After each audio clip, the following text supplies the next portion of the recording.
Royal Challengers Bengaluru বনাম Sunrisers Hyderabad প্রথম match IPL 2026 match prediction নিয়ে এই বিশ্লেষণে দুই দলের শক্তি, দুর্বলতা এবং সম্ভাব্য বিজয়ী নিয়ে বিস্তারিত আলোচনা করা হয়েছে। RCB এর ব্যাটিং লাইন আপ এবং বোলিং ইউনিট কেমন পারফর্ম করতে পারে, সানরাইজার্স হায়দ্রাবাদ কোন অবস্থায় জয়ী হতে পারে, সবই এখানে দেখানো হয়েছে। টপ খেলোয়াড়দের ফর্ম, পাওয়ার প্লে কৌশল এবং শেষ ওভারের সম্ভাব্য প্রভাব নির্ধারণ করে ম্যাচের ফলাফলের পূর্বাভাস দেওয়া হয়েছে।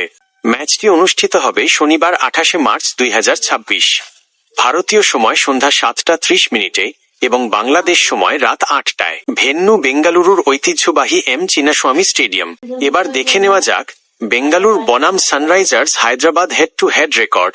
এখন পর্যন্ত মোট মুখোমুখি হয়েছে 50 বার। বেঙ্গালুরু জিতেছে 25টি ম্যাচ, সানরাইজার্স হায়দ্রাবাদ জিতেছে 25টি ম্যাচ। নো রেজাল্ট হয়েছে 1টি, টাই 1টিও নয়।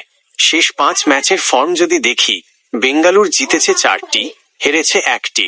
সানরাইজার্স হায়দ্রাবাদ জিতেছে 3টি, ড্র 1টি, হার 1টি।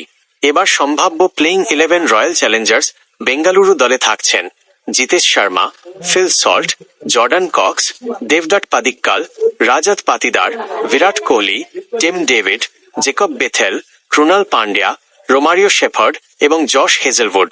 সানরাইজার্স হায়দ্রাবাদের দলে Heinrich Klaasen, Ishan Kishan, Travis Head, Abhishek Sharma, Kamindu Mendis, Nitish Kumar Reddy, Liam Livingstone, Pat Cummins, Eshan Malinga এবং সাকিব হুসেন।